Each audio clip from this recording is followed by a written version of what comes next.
And we are on. And once again, here we are, the Bush Whisperer and the Tall Tree Show. And we've got Tall Tree once again putting me up against the wall, as it were. Hopefully, we're able to move on to some topical conversation soon.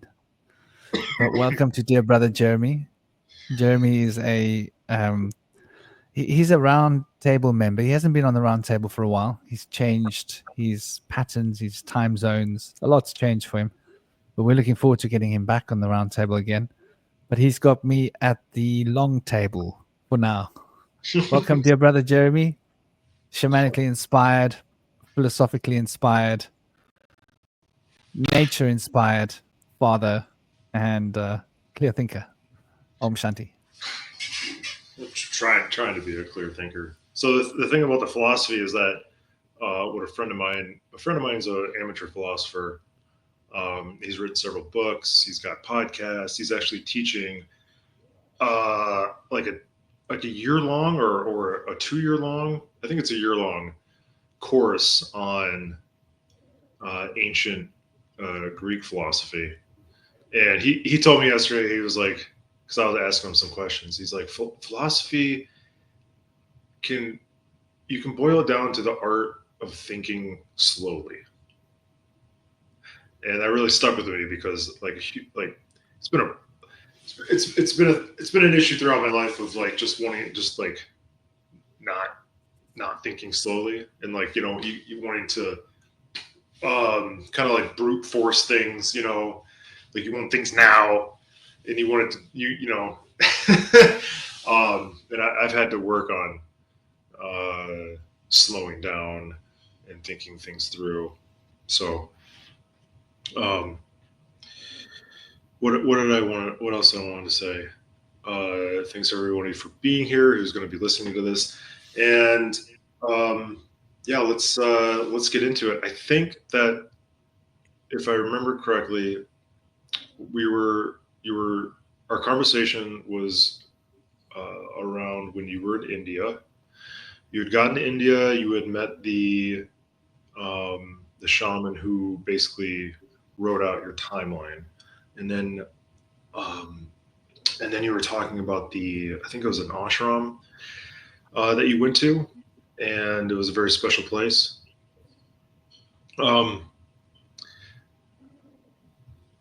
So I remember you telling me that you both lived in the desert, a desert, and the jungle. And was this after you were in that ashram? Actually, the ashram was sort of on the edge of close to the desert. Hmm. It was while I was living in a mud hut. So I'd met this guy and he had a farm. We actually had a couple of horses. And he was doing his thing on that farm. And I said to him, listen, mate, can you help me find a mud hut? It was like, what do you want a mud hut for? I said, I want to go live in a mud hut, like in the desert. And he was like, are you serious? I was like, yeah. So anyway, he was like, well, I've got a mud hut for you, but there's nothing there. I said, that's exactly what I'm looking for. Nothing's all I need, you know? So I was living in one of it was really cool. Those mud huts are round.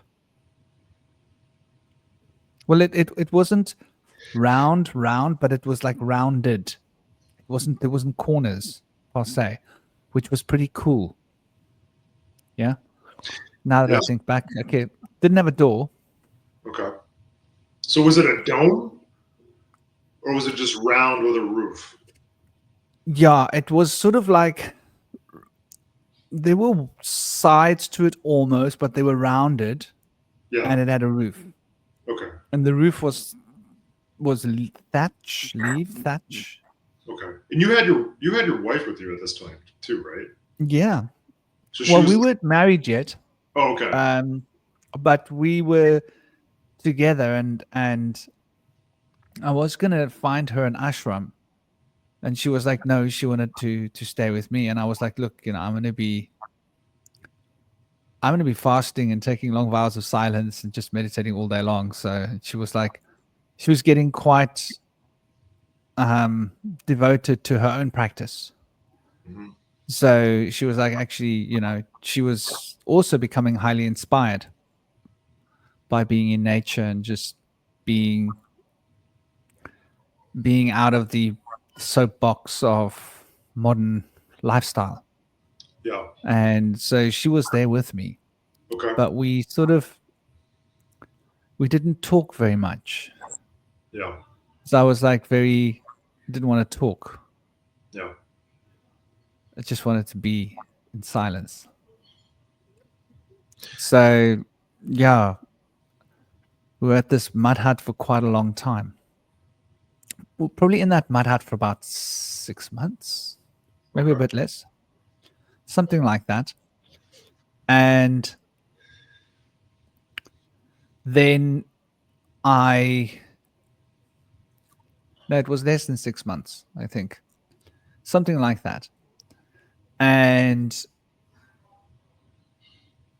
it was sometime after this, we'd gone to, where did we go to? Delhi. Delhi. Well, hold on. Hold To on. go, yeah, I got some questions. yeah. Okay. So you're living you're in this mud hut, and your intention is to, like you said, take vows of silence and do long meditations. Like, and this was where in India is this? Rajasthan. Rajasthan. Um, if you go out of Udaipur, there's a place called, let me get this right. Tiger Tiger Lake. Okay. Is it Tiger Lake or Crocodile Lake? Something like that. I think it's Tiger Lake, Yeah. but there happen to be crocodiles there, and there's wild cats. Beautiful. Nice. And so I was very close to that lake, not right near it, but like it was over the next hill, Yeah. and so we would see the leopards. So it's probably about 15 15, 20 Ks, 15 Ks, something, maybe a bit more, out of Udaipur Yeah. into the desert. Okay. So, are you And Udaipur, in case you don't know it, is the place that's one of the most beautiful places in the world in the Octopussy film. the what? The Octopussy film. Oh, okay.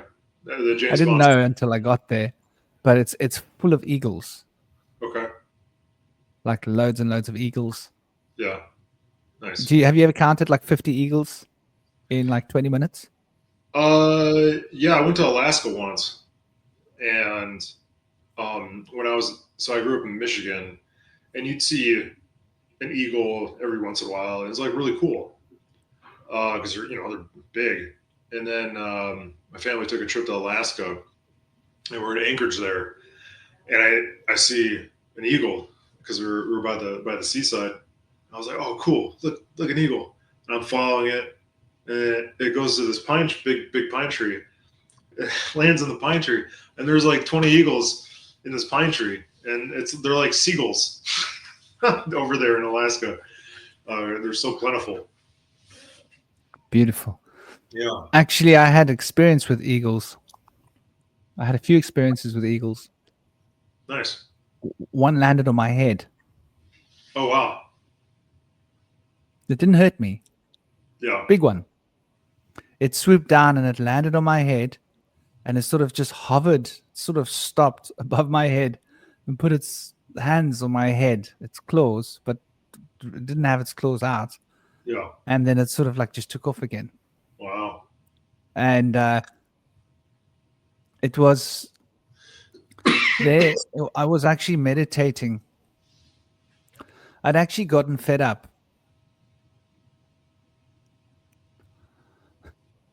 I was arrogant and I got fed up.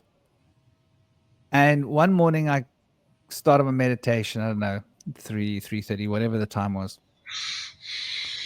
3:30 probably. And I decided, you know what? I'm just going to sit here until I'm fully enlightened. I'm not getting up. I got fed up.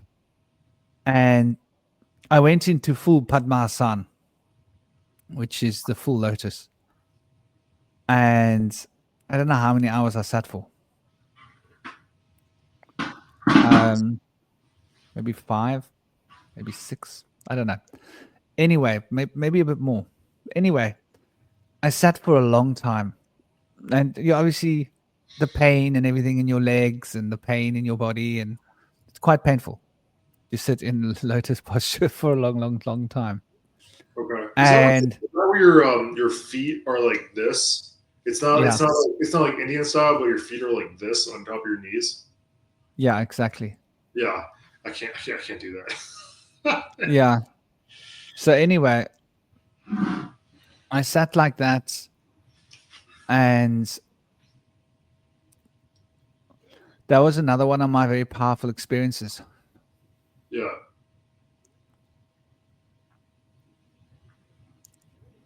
So I felt all the prana.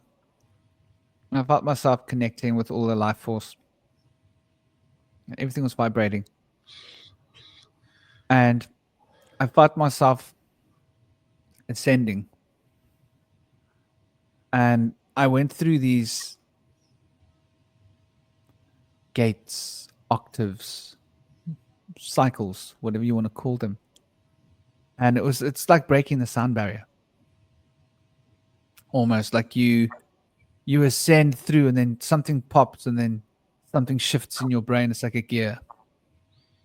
And you become euphoric. And later on it happens again as you're going up. It's like you're going up in an elevator. And it happens again.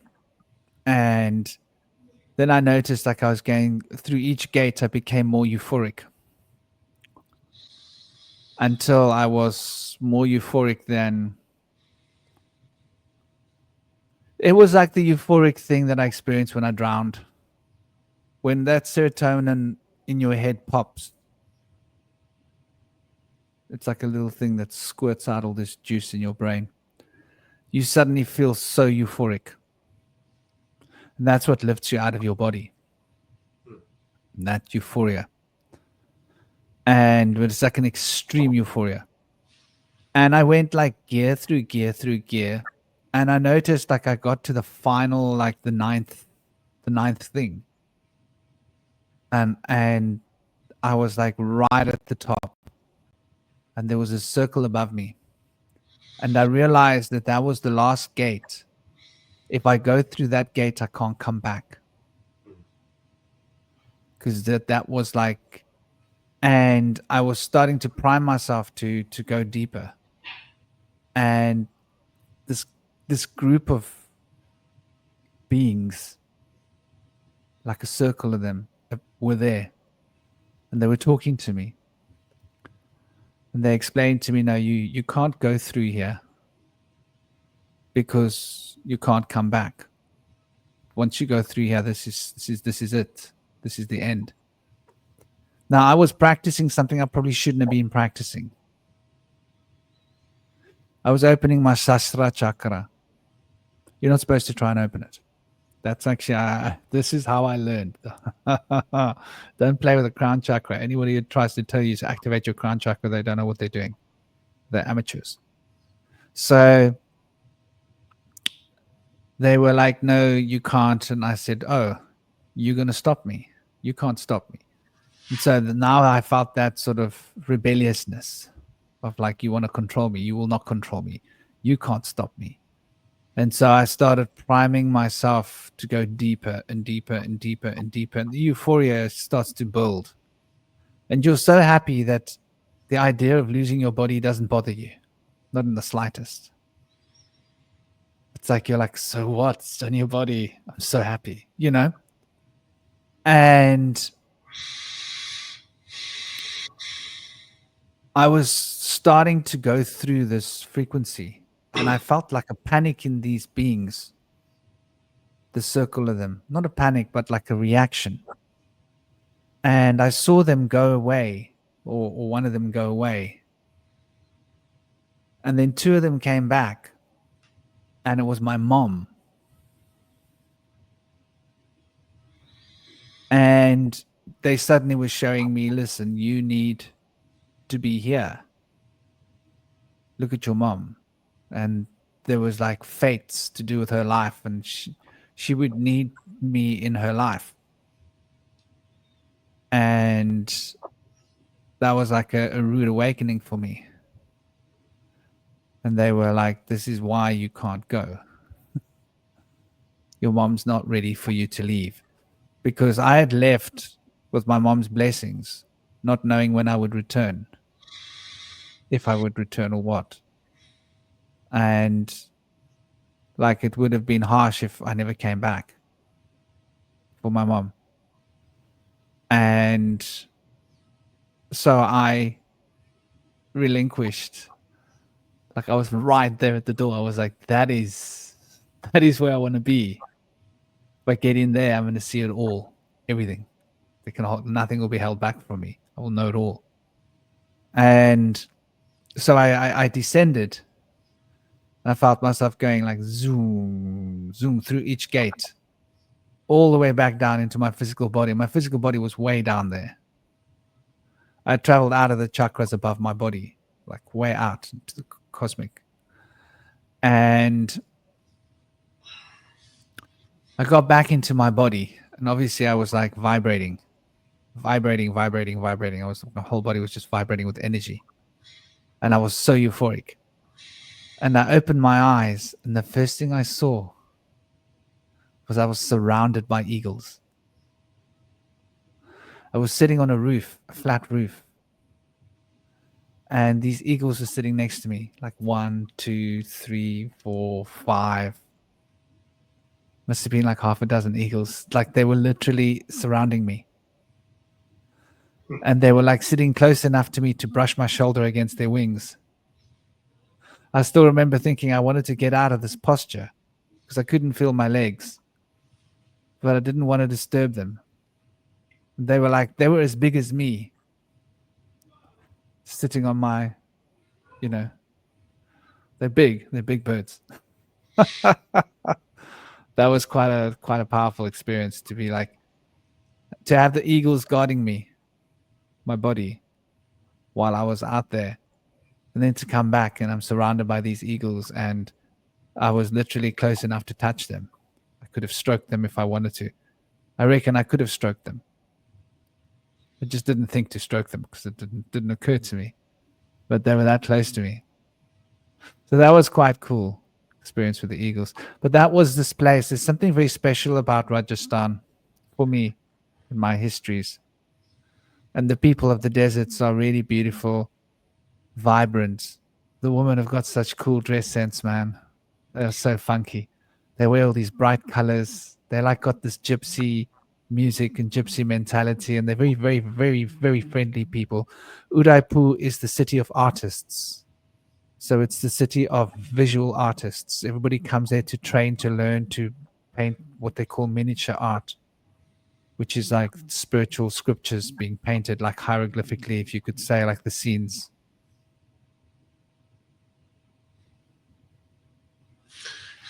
That's really beautiful. I was thinking about when you were talking about the final gate there, and the beings um, imploring you not to go any further because your mom, like, it was.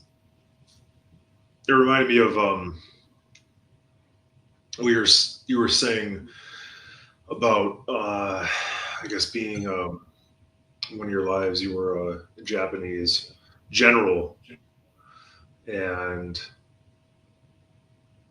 a military man, and there's a duty associated with that. And it sounded like these beings were being like, hey, you have a duty to perform still, and you can't shirk that.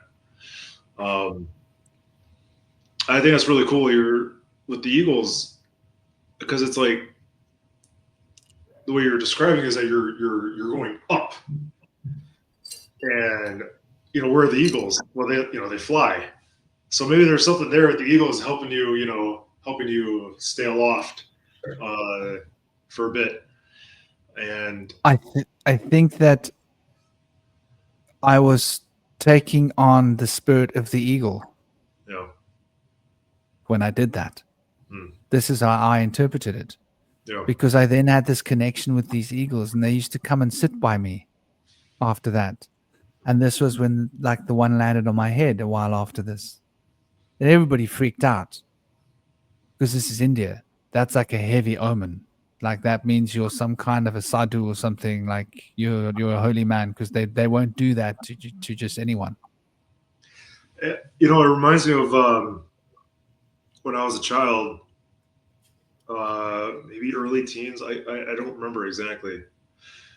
Maybe I was 7 or 9 or something like that. I was young, and my family took a trip out west from Michigan, and I think we were in uh, South Dakota or North Dakota or something like that, and we had stopped somewhere. I think maybe to camp, and I think there was a canyon. We were like parked next to a canyon, and I kind of wandered off on my own to go check things out, and uh, I heard this sound, this like sound, this friction in the air, and I duck down, and I look, and there was a golden eagle flying away from me, and so it literally came down and just right over my head, just like right here, because it was loud. It was like, and I was like, holy, and there's this golden eagle just that was powerful. And I every time I love it when I see like a soaring hawk or an eagle or something like that. Definitely hawks. I love seeing them like flying around up there. I don't know. It just makes me feel better. I had this They dream are once. incredible. Yeah, I had this dream once. One of the most vivid and clear dreams I ever had. I was in Montana, my parents' place, and it was just it was like I was flying above a glacier. You know how glaciers have that they have those cracks, and it's like that got that deep dark blue that goes way down there. It was like I was looking down. I was flying above a glacier and I was looking straight down, traveling along this glacier, and it was pristine, clear clarity. It wasn't like like dreams can sometimes be weird. No, it was like boom HD. It was amazing. Um, but to go back to your experience in the desert there, um, how did you work? Did you eat? Like, did you just bring along a sack of rice? Did you make did you have to like go walk into town and maybe get some supplies? And Look, like, I'm just curious about like the practicalities of something like that. it was. I don't even know how to put this into context for you. Yeah. I had some money because I had worked when I was in the UK, and I Right. had money before. So basically, it would cost me what you would consider as nothing. Let me give you a rundown. 100 kilograms of potatoes used to cost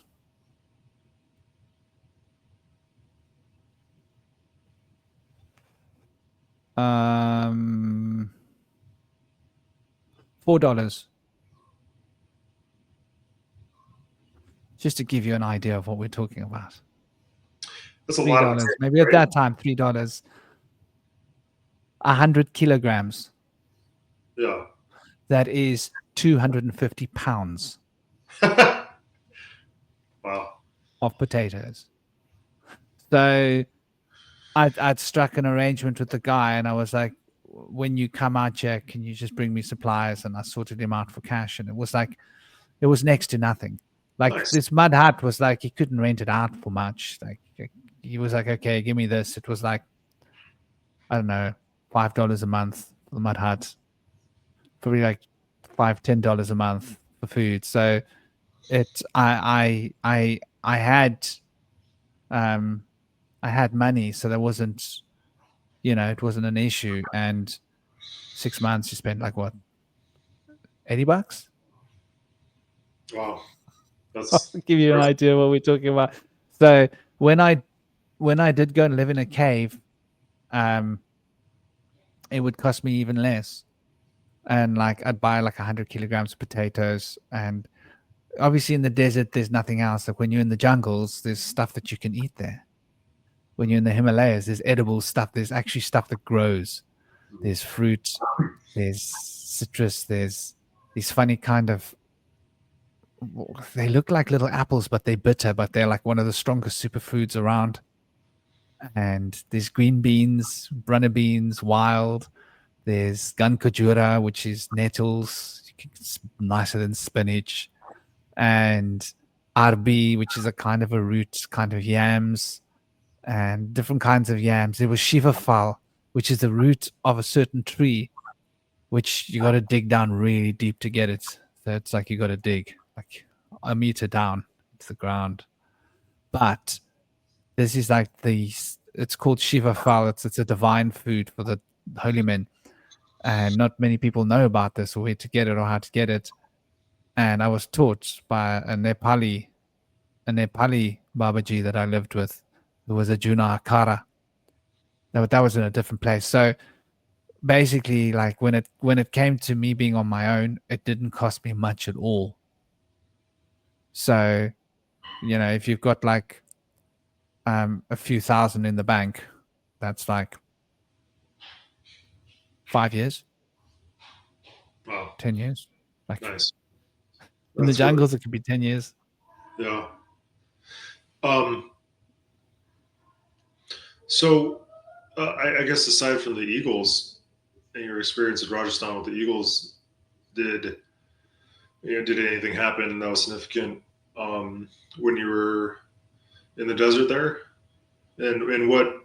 How did you how did you know when to move on to your next place? Well, it happened synchronistically. That's what I was just saying. We'd gone to Delhi because our visa was expired. And in order to get a 6-month extension, we had to go to Delhi. Otherwise, you'd get like a 3-month or 2-month extension. So we were like, no, go all the way to Delhi, get another 6-month extension, much better idea. At that time, I still had a passport. And I mean, personally, I would have burnt the damn thing, but I had someone else with me. So, and she was getting very psychically open. She had already psychic wild talents. She had what? She already had psychic wild talents that had awoken Okay. when she was with me. Yeah. But now she was training and she was developing her psychic wild talents and she was starting to become acquainted with the beings. Okay. So this was starting to trouble me a little bit already back then. But now we're talking 2001, yeah? Okay. So beings, like, what are you talking about? Beings. When you open your psychic centers, you're not you can you're not alone. And she started to develop fascination with these beings, and I kept, without trying to scare her or trying to move her path too much, I tried to like gently dissuade her, from getting too involved with these beings. Like this is basically it's a bit of a time waste. But she kept getting involved with these beings more and more. So on some level I was a bit concerned for her. Because I knew she had a propensity towards being sucked in. Sucked into what?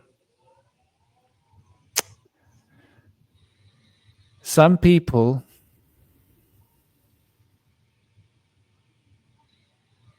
She had never gotten the respect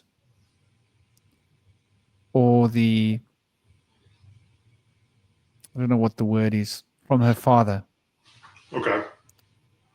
So she had this loose end. Like my father was always really, really proud of me. I never saw another boy whose father was so proud of them. So I couldn't relate to why she was the way she was exactly.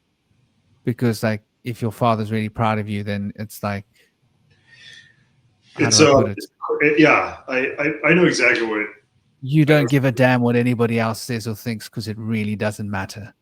Well, there's that. I relate more with what she was going through, and it's I I think of it more of a crack. It's a crack in your soul more than a loose end, and uh, you have a strong desire to fill it. Yeah. And if it's past the time where you can't get what you need from the source, which was like a father, um, you're still open to things that you know want to help you, um, and and you can get misled, and you can go Yeah. down paths. Exactly. Yeah, That's basically it. That's what I was concerned about. right. Because they could maybe find a way in to her, and like not that they were all bad, but I had pulled the plug on these beings like, I don't know, 5, 6 years before that. I decided like, okay, thanks. I got what you were selling. It was good. But now there's the door. Gotcha. There's the door on the way out. It's been great. Thank you. That was my sort of recognition because I mean, don't get me wrong. I was lucky. I got positive things from beings when I was younger. Like what I was telling you before, when um, I mentioned before that when I went down, right, falling out of my body downwards into spinning, landing on a table, and people were working on me with Oh wait, energy. wait, we didn't talk about that one. Well, that was many years before. That was like 95, 96, something like that. So And I had sorry, had a connection. this wasn't you Yeah. sitting on the beach that with the music. No, no, many years before that. Oh, this is something different. Years before that, yeah. Okay, let's Remember get. I told you that I had that awakening, Yeah. like the big one, Okay. where I was out of my body for what seemed like months. Remember that story? Gotcha. Now, leading up to that, there was a lot that happened leading up to that in my training. And part of that was a connection with the Pleiadians. Okay. But they weren't like the Pleiadians and all these other new age people are talking about. They were small. They were small beings. They were pure energy beings. They weren't beings of this dimension. And What's the well, other? What's the other concept? So this is completely new to me. What's the other conception of Palladians? Are the, I don't pay too much attention to all the nonsense that these people talk, if I'm going to be honest with you. okay? Or do they? I Do they? just They're see like these pictures that people draw and they talk about them being tall humans and whatever. And I'm like, well, I don't know. Pleiades is a 7-star system. Actually, is it 7 stars, 7 stars? Yeah, it's one of them is a binary star. okay. So there might be a whole number of planets out there. There might be different forms of life. Okay. Some life might be in this phase of dimensionality with physical bodies. Some life might be in another phase of dimensionality where the bodies aren't physical and they're on a different state of frequency. Okay. And so to us, they seem like just pure energetic beings. But anyway, regardless, this group of beings were working with me, and they used to come, and I used to call them, and they used to spend time with me and sort of show me how to do things energetically, and they had opened the door for me to be able to go spinning. I thought I was spinning through an under earth chakra somewhere else, but it was like I was spinning into something. It was very weird. Like I didn't understand the hollow earth, or I didn't know. But retrospectively, it was like I was going into the earth. I was falling down through my feet. And that's where I met tall humans who the other people might speak about. But I didn't think that I was on Pleiades, if that makes sense. Not that I knew exactly where I was, but it seemed like I was in a different place somewhere else. But I had traveled through the center of the earth to get there. That's what it felt like. And so they had opened the door for me with this, and these beings had worked on certain parts of my energetic anatomy, sort of helping it along and healing with me. And after I'd spent time going to this place, then the Pleiadians came back to me and they wanted to do something with me.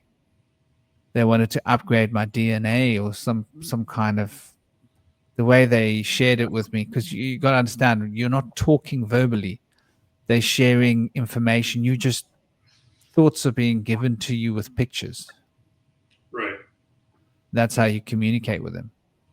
And they were going to reorganize some of my DNA to awaken some part of my DNA. And some part of me was, hold on. You want to do what? My DNA. And so I turned around and I was like, well, I don't need anything from you. I don't need you to get you. You're getting a bit too close now, don't you think? You guys are getting a bit personal. Like, all good and well. You can teach me a couple of parlay tricks. That's all good to go. But I don't think I'm going to go for your surgery, whatever that is. You know, felt like surgery. So at that point, and also I had a close friend, Calvin, who was also very sensitive. And I kept trying to introduce the Pleiadians to him. And I never said anything, but when I came to him, I would call them and he would start getting scared and freaking out because he would sense them coming.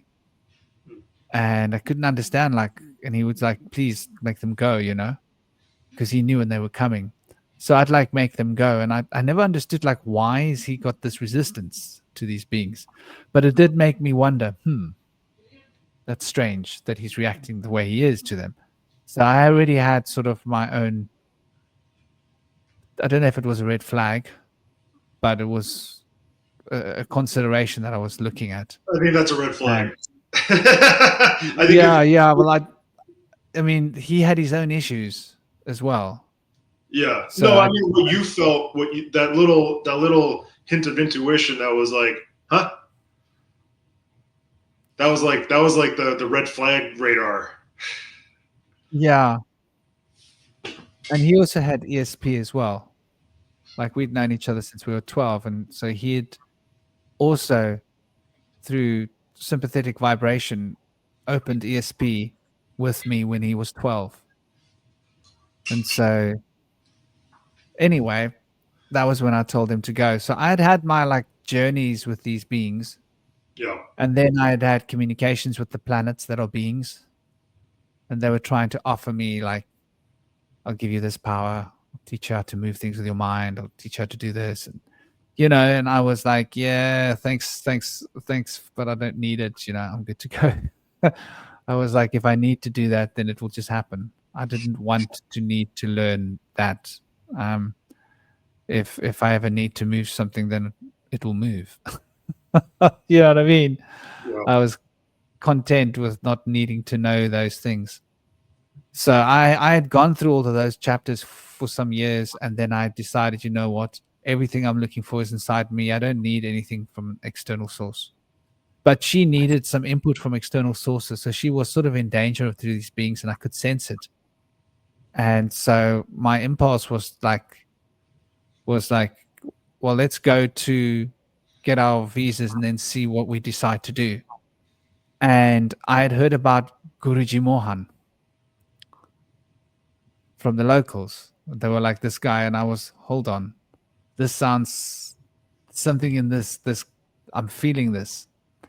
So we went to get our visas, and we came back, and it took me a while to find his ashram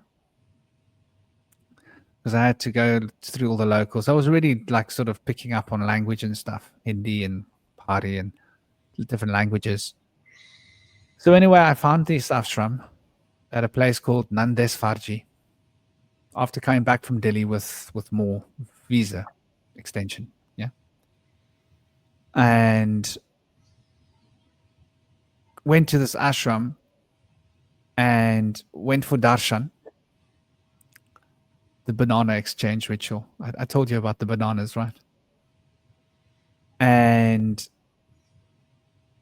I was like, I didn't really get a chance to talk to him. And I was like, well, I'd like to be able to come and spend time in this ashram. And they were like, no, you can't. It's not for white people. He's only got a few people who stay in the ashram who come and train here, and it's not for Westerners. So I put on my stubborn T-shirt, and I thought, okay, then I'm going to meditate outside your gates until I'm allowed in. And so I meditated outside the gate for like a month, every day, all day, until there was such a stir in the ashram. This white guy's just meditating all day, every day outside the gates, like.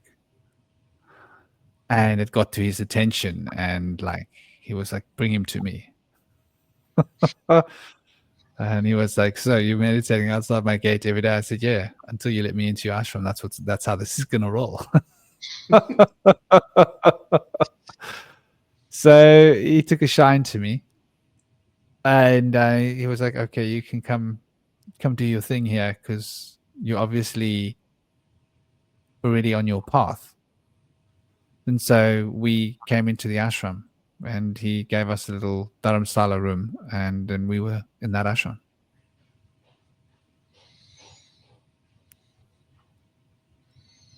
It was actually a yoga kendra ashram. Kendra is not like formal yoga or anything. It's like applied Oriental psychology, I suppose. And so we trained in this ashram for a long time. And 6 months went by really quickly. And then it was like, where to go? Kathmandu or Sri Lanka? And it was like, Sri Lanka's calling. I was actually keen on going to Kathmandu for a while, but there was my ex. She was like, wow, Sri Lanka sounds amazing. It's like lots of national parks. Most of Sri Lanka's wild. I was like, hold on. She's onto something. Most of Sri Lanka's wild? Yeah, like look at the map. I was like, yeah, I can roll with that. Like, so Sri Lanka was where we ended up. And then came to Sri Lanka, and on a 60-day visa.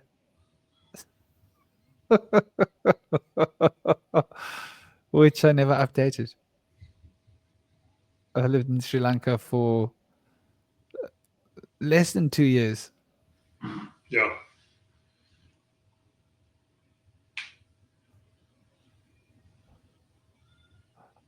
Yeah. That's where went into the jungles with the elephants, living with the elephants and the monkeys and the big snakes. Would you big monitors? Did you find another farm? No. Just went into the jungles. Just laying sleeping on the dirt? Found cave. You found a cave? Yeah. Oh, wow. Look, I mean, I wasn't completely mindless about this. Yeah. I got to Sri Lanka, bought a bike. Okay. Like a motorbike or a bicycle? Yeah. Bike. a Honda.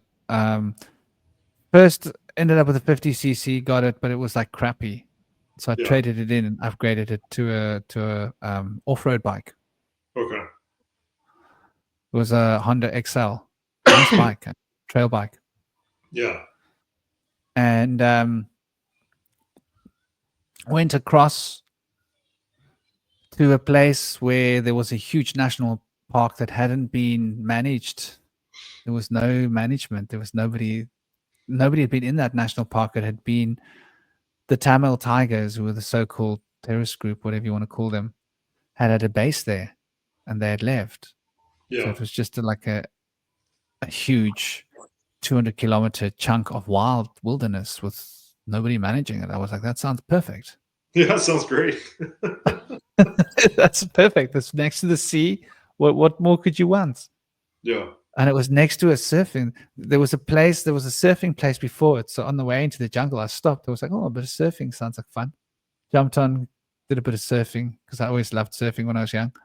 Yeah. And went into the jungles and just rode around, went looking for a cave, found one. Turns out it was some sacred cave Hmm. where some very important ahahit of the Buddhist lineage had lived. A And no what? other monk, some very important monk had lived in that cave. Yeah, but what'd you call it? Or the monk? Ahahit. Ahahit is like the direct lineages of the Buddha's students. Okay. There's a lot of history in this place. It's called Kudumbigala. Around there's like a jungle hermitage. I didn't even know there was a jungle hermitage when I got there. Hmm. I was just drawn to this place, drawn to Yeah. this cave. It turned out that this cave was like sacred space where like nobody would go. Hmm. And I was like, wow, somebody lived here because there'd been a bed carved out of the rock. It had been like the rock cave had been nicely made. I was like, this is like meant to be. Like, you don't just stumble upon this thing, and there's water right over here. And the water was like 1 minute away, and that's where all the animals came to drink water. One of the only water sources, upward flowing, replenishing water source, the spring. So that's where the elephants came, the big snakes, the monkeys, the wild boar, the monitors, everything came past that cave. It Yeah. was a strategically chosen cave near where all the animals would come. Hmm. So you could sit there and commune. And if I'd sat outside the cave with my feet on the floor, the snakes would come over my legs. You see the snake coming down the hill because it had like a little bit of a hill that you climb up to get to the water. And they'd like come down over my legs, like bump over, and they keep going. And yeah, the wild boars and the elephants and everything would come past. Hmm.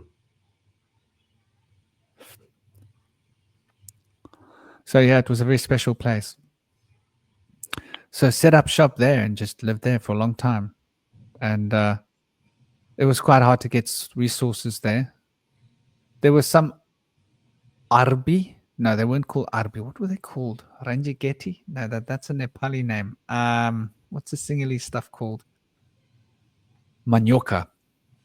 There was wild manioka growing and certain kinds of berries and certain kinds of fruits Yeah. that I could get in the wilderness, and certain kinds of like roots. That's what these manioka are. That's like a kind of a yam, but you can't mix it with ginger. If you mix it with ginger, it becomes toxically poisonous. So you just got to be careful when you cook it. I knew about this manioka because it grew in other places, and they had those other big things as well. Are those the yak fruit or breadfruit, whatever they call them? I can't remember. Big things that like you got to chop them underwater. So anyway, I'd have to walk like 18 kilometers. Oh, and I was barefoot. I lived barefoot in the jungles. So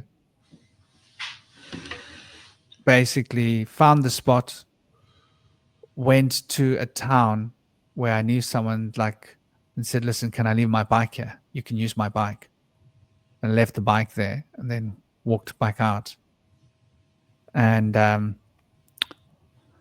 so it was like 18 kilometers away from the nearest hamlet where they didn't have anything, where there was one tiny little shop with hardly any supplies, which was never open. I had to actually go looking for the shopkeeper, like find him and say, "Listen, dude, I want to come to your shop," and he'd open it up for me, and he'd have like nothing. I was like, "Okay, I can buy lentils, wheat flour, rice. Okay, throw them on. Oh, you got potatoes this time." And so I stock up with like 40, 50 kilos, 40 kilos on on my back, and then walk back. And obviously, it's like 18 kilometers to get there from my cave, and 18 kilometers back. So it's a 36-kilometer hike. Yeah. That's walking fast, Yeah. walking. Um, and so that was basically where there was this very powerful place there. There were always these monks around, but not physical monks. Like the place had memories, and my ex used to see them too. And I was always aware of these monks walking past. Like when I was in deep meditation, it's like I could see these monks wandering past everywhere. And I'd noticed they're not physical. They're like the place remembered them. Their memories were in the place. And that's how I realized, hold on. Yeah. Do you think that these monks that you were seeing, do you think that like you were telling me like earlier you were telling me how you were in meditation and you were rising up through the chakras with the eagles, and then you got to that one point and they're like, no, just chill out. Do you think that these monks were, or these other people, they were in that cave and they went through that other, they went through that next place, like There, that's where there people might would. have been there might have been one monk. The guy, nobody else stayed there. No one had Yeah. been in that cave in centuries. Yeah. I found out later. So, um, but there was like memories in the jungles. There obviously used to be more monasteries out there, more Mm. monks. It was like this was like you get different kinds of ghosts. You get some kinds of ghosts that are just memories replaying what they did. Right. And it was like these memories of like replaying in the old VCR. And I could sense that they were like attached to the earth. I was like, these beings aren't here, but I can sense, like, if I can see through time that there was a time when they were here, but I can see them here now as like a mirage, thin, ephemeral presence. Yeah. And but there wasn't communication or any recognition or any like seeing me or me. It was just an awareness. Yeah. And I was like curious. And so we went to go and take a look. We walked around, and like a few kilometers away, we found like a little kind of a old fashioned kind of a conical pyramid type of a structure. And we noticed there was actually 4 monks living in this area. We didn't know they were there. They were like a couple of kilometers away. It's like a thick jungle. And it was like incredible. I was like, wow. So there were a few hermits living there. And then obviously we couldn't communicate with them. They couldn't communicate with us because they didn't speak any English, and I didn't really speak much Sinhalese at all. Hadn't been in Sri Lanka very long. Yeah. And so at some point one of them came and they sort of found where we were. And a little while later, the head honcho for Eastern Province of Sri Lanka came with his translator.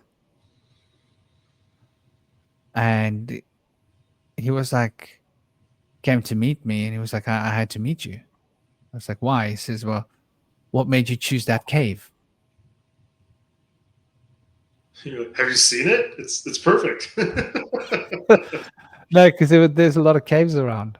Okay, yeah, And he was like that cave, no one's been in that cave in centuries. yeah. It's too sacred. No one goes in there. And they were like concerned, like this is a very dangerous place. A lot of people got offed by the elephants. Yeah. Not even this deep in the jungle. I mean, like 18 kilometers away was the barrier. If the villagers came too close to the jungle, the elephants would step on them. And there were wild boar that would generally charge first and ask questions later. And the wild bull would charge too. The bull. Wild bull. Well, yeah. Yeah. So, like, if you couldn't stare a charging bull in the eye and not flinch, then you probably wouldn't survive. Okay. You couldn't be at all scared of leaving the world to live in this place. It was a harsh jungle.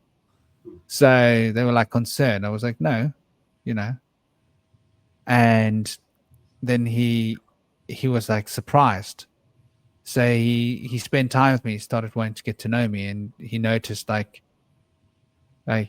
that, you know, that I was meditating like a lot. And then he said to me, there's a reason I'm here. You can feel it. And so he sat me down, and he said he wanted to do a thing with me. Did I mind? And I was like, yeah, I'm fine.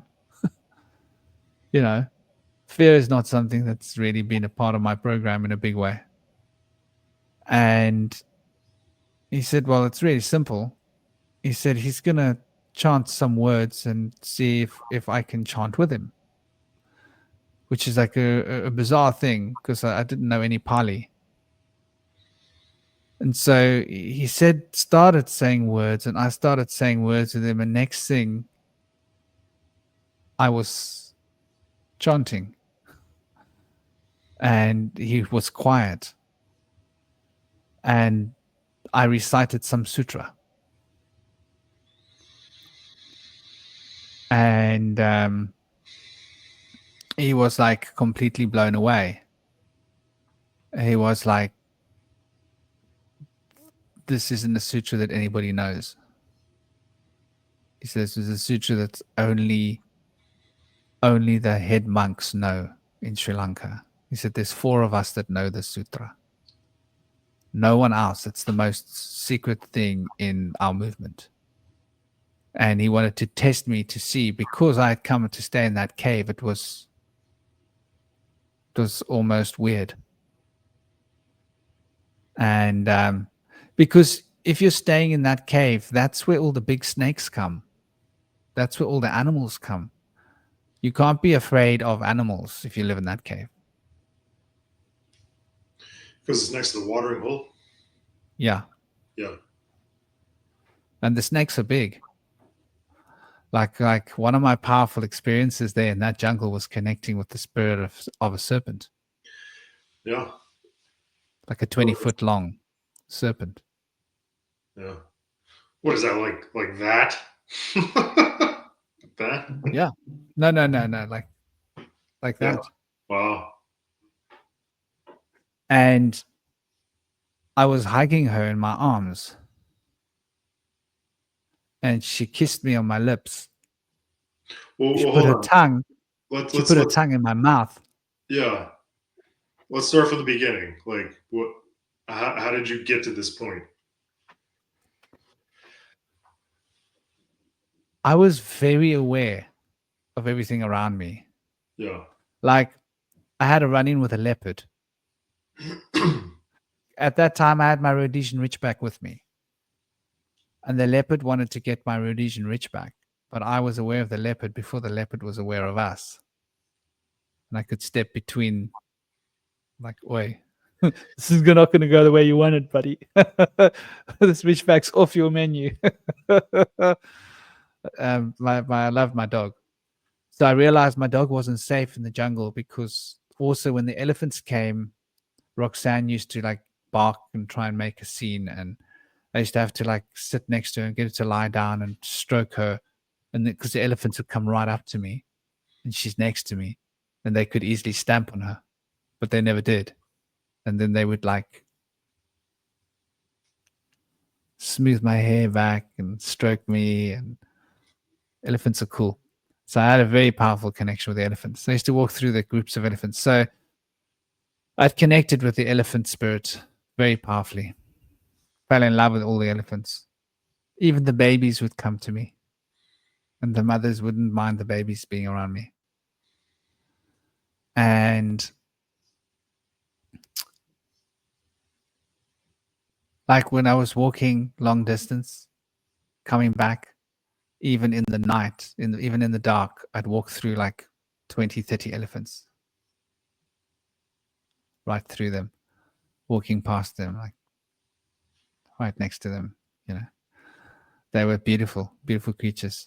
That's why I couldn't understand like why people were like scared, like the elephants. Like you don't get it. The elephants are my friend. That's what I said to him. You know, it was like I was like, you don't get it. The elephants are my buddies. They protect me. Like they keep me safe. You know what I mean? I feel safe around them.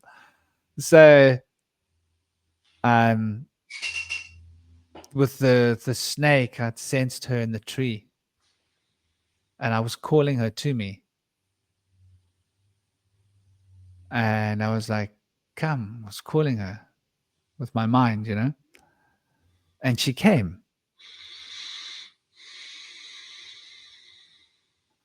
And she came, and I remember my ex-wife was like a bit of a distance. She was really scared. She got scared because it's a big snake. I was like, don't worry. I've got this, you know. And so she came and got like very close to me. And when she kissed me, it was almost like a entheogenic experience. Like her tongue went like on my tongue. Because I think I was smiling, like, and she like, and there was like, it was almost like a blotter or something, you know, on my tongue, and it was like an entheogenic experience. I wonder if she put some chemical on her tongue to put in. I don't know. Maybe there's some kind of a poison that she can put on her tongue and touch you with. I don't know. But whatever it was incredibly powerful. And I felt this bond with her. And then I'd always loved snakes. I'd always felt bonded to snakes, in fairness. Never had a problem with snakes. Like I say, when I was there, like the snakes would go over my feet. I remember my ex-wife would get a little bit nervous because I'd lay there with my feet. And she'd be like, it's that time of day. The snakes are going to come. I go, yeah, I love the snakes. I like feeling them going over my legs. She was like, you know, she didn't get that there would be no reason for them to bite me. Because I'm laying there with my legs on the floor flat. Like, why would they want to stop and bite me? Like, what am I doing? Do you know what I mean? Yeah. So that's how that came to be. Nice. I felt called. My guides were literally talking to me saying, like, this is what you've got to do now. You've got to bond with this because this is an important part of you. And ever since I was a child, I had very powerful connections with snakes. So the spirit of the snake has always been a big part of me. What is the spirit of the snake like?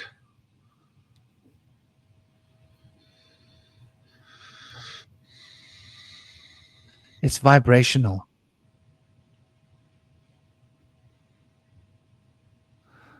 There's different ways of experiencing the universe. I experience the universe as vibrations. And seeing in other ways. Like seeing in the dark. Like when I lived in the jungles, there were poachers that were in the distance. And I could hear them poaching, hunting elephants with their elephant guns and whatnot. And there was no control in this jungle, like I say. And so I had explained to my ex that there was like under no circumstances was she ever to light a fire or anything at night, because the animals weren't our danger. Oh, the bears were there as well, brown bear and black bear. Loved the bears. Also got close to the bear cubs, the bummy and the bear. Yeah. Her cub would come past us. They knew us. I used to laugh so much at the bears in the night because they'd come falling like a bear is like a drunk man trying to find his way home. Because they walk and fall over, and Yeah. they trip over every third thing in the dark. So you can hear a bear coming from far away because it's falling over, and I'd be like falling off my butt laughing. We would laugh ourselves stupid in the night when we heard the Yeah. bears coming, because like Tiny little there he's falling again. Like, seriously, how many times is he gonna fall over? This poor guy, like, you know, he just keep falling over. You can hear them coming, and they get closer, and obviously, they'd hear our laughing, like us laughing like hooligans, because it was funny. But saw a lot of the bears in the day as well, in the mornings and stuff, you know. But yeah, um, she she wanted to hug the bears. They were so beautiful, so cute. She wanted to hug them. I was like, hold a moment. Don't know whether you want to go and hug a bear, you know, because their eyes aren't that good. Yeah. It's like I explained to her, you shouldn't go to the animal; it should come to you. If you're going to it, then that's the danger. It will come to you when you're ready, and your guides will tell you inside yourself that you're ready, and now you must, you know. And you'll know that the animal's coming before the animal comes, because you'll have been told, you'll have been informed. Like, it's almost the way the guides want to make a more strong connection with you Yeah. through the animal.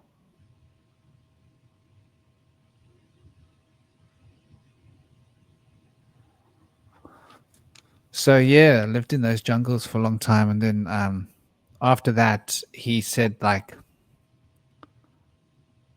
to me, I must be a bodhisattva, and I was like, yeah, I'll take that with a pinch of salt.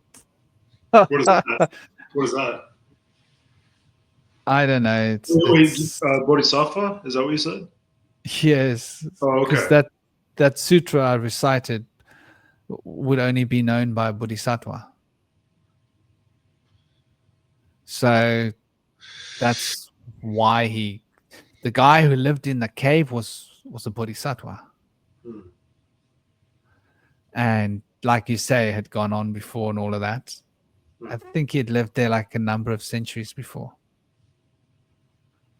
And he was highly revered throughout the Centuries. whole monastery. Yeah, centuries. He was No, alive. no one had been in that cave for centuries, Okay, gotcha. because that bodhisattva had lived in there. Yeah. So,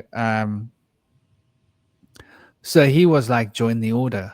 And I was like, nah, I don't like the color. Not my color. It doesn't suit me. But thanks. The color of their clothing? Yeah. Oh, what color was He it? was like, join the order. Like, you shave your head. You put on a robe. I was like, nah, those robes don't work for me. It's not my style. What color were the robes? Like a red. Red. Okay. You know, like the Buddhist monks, the robes they wear. Yeah.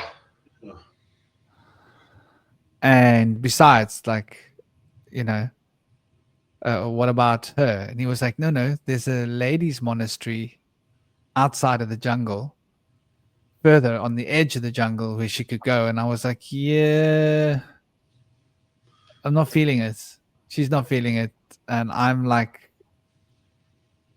I had a karmic thing with her that I felt I needed to keep her safe, Yeah. because she wouldn't have been able to experience any of this on her own. I was sort of like a guide for her Mhm. because she had a heritage too. And so I was aware of that. And so I was like, nah. And so he was like, well, you can't stay in this cave. I was no problem. I'll go deeper into the jungles. He was like horrified at the thought. I was like, I'm comfortable. I'm good. I'm good to Yeah. go. Don't sweat. And then they were like, okay, well, you can stay around here, but just not in that cave, you know? And there was another space where they said you could stay here or, where do you want to be? And so stayed in that sort of area in the jungle because I felt really connected there and just trained up until the tsunami. Woke up one morning and said to my ex, we better get off this island. There's a tsunami coming. Mhm. She was like, no. I was like, yeah, there's a tsunami coming. Yeah. We got to leave. We got to leave fast. Wow. We got to get our ducks in order. That day, we left. Yeah. And I told the guy with who I'd given my dog to. Yeah. I said to him, listen, man, there's a tsunami coming. I didn't know whether he believed me or not. I said, there's a tsunami coming. We're getting off the island. And went and got my bike and rode to the other side of the island. And we had some stuff that we had left there. Yeah. In a place where we knew people. Got the stuff, had booked flights, had done it all within like 2 days. And we were at the airport the next day. And then we arrived in the UK the day before Christmas. Mhm. And the day after Christmas, the tsunami struck. And so we got to her parents' house because we had arrived there out of the blue. And so they had said to us, come and spend Christmas with us, with the family. They were like, why'd you come all of a sudden? And I was like, well, I had a feeling there was a tsunami coming. And they were like, oh gosh, here he goes. And then the tsunami hit the next day. So it's scared the living daylights out of the family. I suppose they had thought, like, what is he taking her to be in some cult or something? Or he's this outlandish weirdo. And now he's come here because he thought he had a premonition that there's a tsunami coming. And then the tsunami hit the next day. Mhm. And so they had to shake up their brain chemistry of what they thought. And it was like really hectic because I got there and I saw that her father was having an affair still behind the mother's back. And it was like, I don't want to see this. When you can see things, you can see what's going on. Like you know. Yeah. No. Yeah. I know what you mean. To go back to Sri Lanka, um like what other experiences did you have with animals?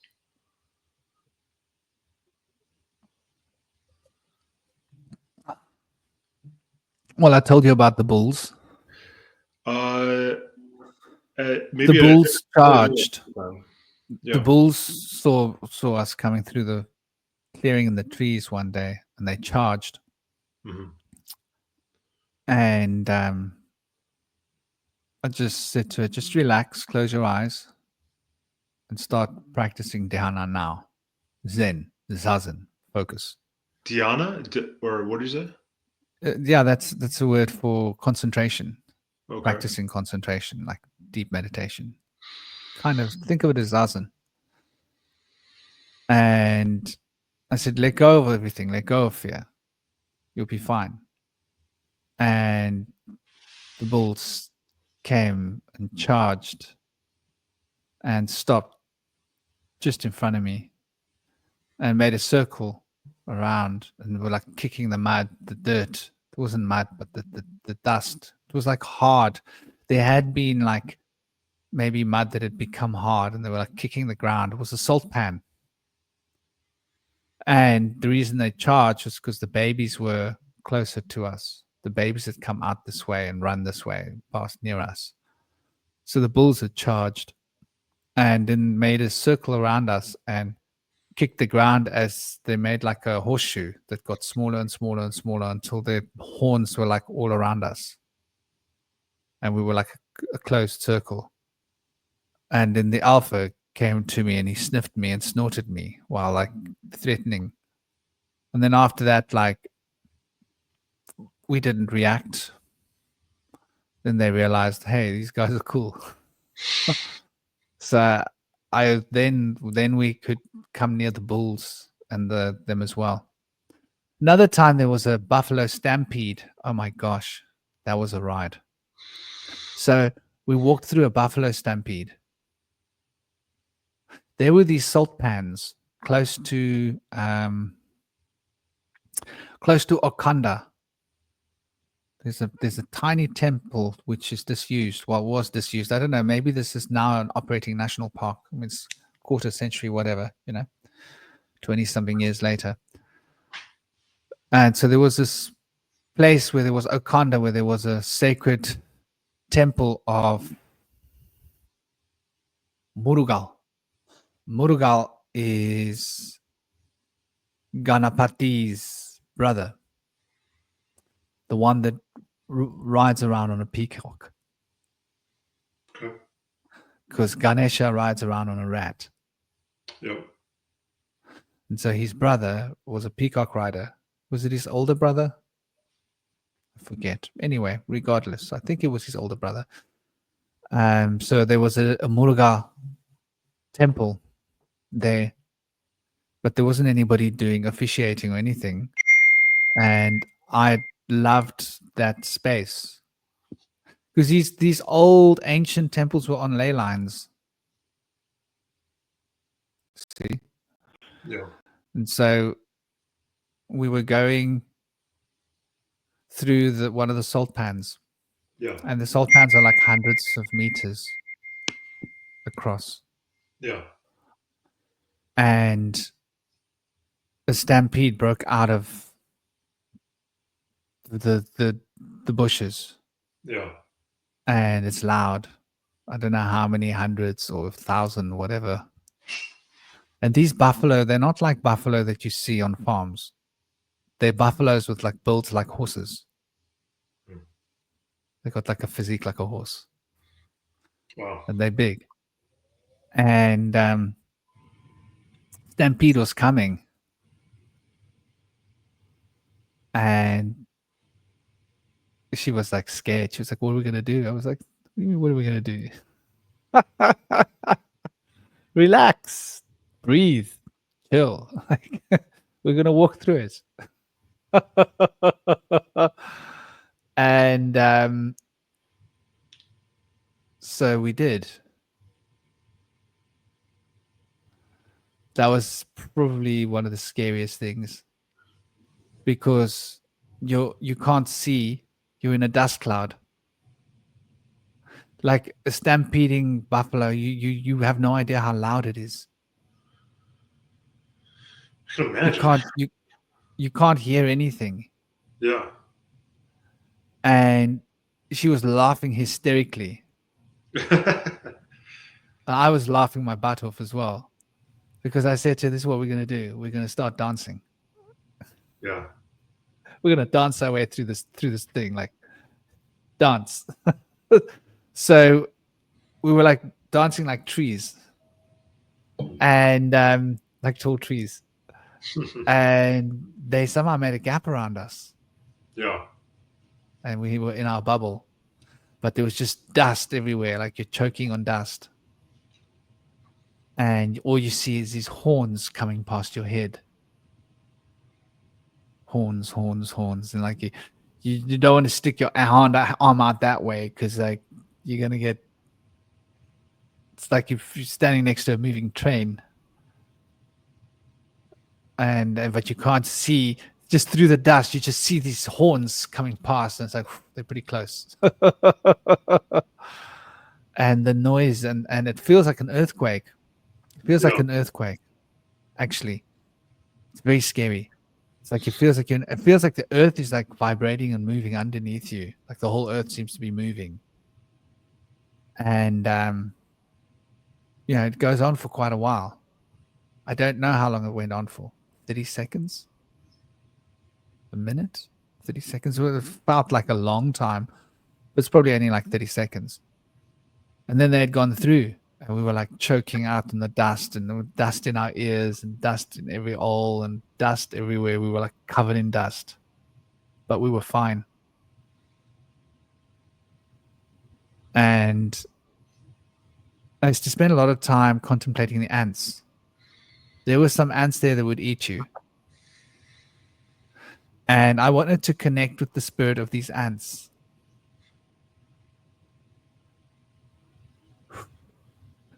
But they were dangerous. These spirits were dangerous. Huh. Yeah. These ants would want to go for you. Yeah. Like they might want to eat you. Turn you into farming fodder. I don't know. There were like bizarre kinds of ants living in this place. Like you've never seen ants like this before in your life. Pretty scary ants. Were you They could bite. Were you able to connect with them? Well, I went into the spaces where these ants make pods that they hang in trees with them inside these pods. Like a hive? Like a beehive? Yes. Wow. And they got toxins. Yeah. They sting. Yeah. If you get stung by enough of them, you start to feel drunk. I bet. And you got to run, even though you're feeling woozy because they're stinging you. Mm-hmm. And eventually, you'll fall over, pass out, and then they can get you. Yeah, exactly. Exactly. And they're coming for you. So I had a couple of run-ins and I got really close to these ants. I thought, you know what? Maybe that's just not for me. And that spirit was like a really harsh kind of spirit as well. Like I was like, what can I learn from this spirit? Well, I really feel like the insect realm it's so different. I had this experience. I was in California, and I was in a place called Sausalito, which is north of San Francisco, right over the bridge, the Golden Gate Bridge going north. Like literally, like the first or second exit you take, and you get to a little place called Sausalito, and we were living in a duplex up one of the hills, and it was one of the houses that's like it's on like stilts. So we had a really cool balcony. You could see the bay. It was a beautiful place, and we had a big like living room area. And I was just doing my stretching, and I think I'd smoked a little, and I had my eyes closed, and I was stretching and breathing, and I imagined, and then I had this vision of like holding a sword, like a samurai sword, but there was like blue electric fire coming off of it. Amazing, like really cool, right? And there was kind of like almost like TV static in front of me. And then out of the TV static, up comes this like centipede, like a dragon centipede. And I was like dueling with it. And then I don't know what happened after that, but the blue weapon, I feel like that's always with me now. Like I think about it sometimes. It feels like it's like right here. And I can like take it out. But I'll never forget the centipede. It wasn't like HD. It was still kind of staticky, but it was like it came up and it was like right there. It was kind of terrifying. Centipedes do terrify me as well. Oh, dude, I saw one. I don't understand their mentality. I was in Hawaii on the Big Island, and I was at a friend's house, and it was nighttime. We were talking. He had his screen door open to the outside, and this centipede and we were sitting there talking, and then right out of the corner of my eye, I saw movement, and I looked, and the centipede just like very effortlessly went over the threshold and into the room, and it was like that. It was like that big around, and it was like that. And if you're not used to seeing centipedes like that, that's massive, and it was fast. It was just whoop. I was like, oh, whoa. And my buddy was like, he was like, chill, and he like shooed it back out the door. But man, it's like I never feel comfortable seeing them. Like I'm never like, oh, let's be like spiders. I love spiders. I'm always Spiders like, are much more cool than centipedes. I'm looking at the spider. Like I like to touch them, be like, okay, you're cool, like but centipedes, like no way, no way. Yeah. I used to catch all the scorpions in Nandesfarji ashram Yeah, because like the scorpions would go into the dharamsalas and the local people would just basically end them. Yeah. And I was like, no, like call me. Like you don't have to end them. I'll like carefully catch them. And they jump. Oh, really? Scorpions can jump. Did you know that? They can jump quite high. And they go for you. Yeah. You got to be quick. Yeah. They're jumping at you. When they know you want to get them, they start coming at you. They're chasing you and they're jumping at you. And you got to jump out of the way and they jump past you. And you got to be like trying to jump out of the way and catch them with this jar. Like it's. That sounds fun. I would go to battle with them. Yeah, well, if they catch you with that stinger, you're not going to be happy about it. No, probably not. But I was never stung, touch wood. And I used to catch all of the scorpions. So I was the scorpion guy. Yeah. If anyone saw a scorpion, and I was saying to him, look, guys, you can't off these guys, man. This isn't right. You're living in an ashram. Come on. Because people were scared of the scorpions because they were like, if they sting you, you'll be crying for like 12 hours. Yeah. You could hear in the ashram if somebody got stung by a scorpion. Yeah. They'd be like crying through the night. So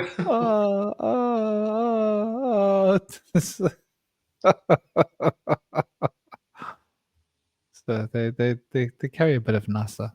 Yeah. Well, hey man,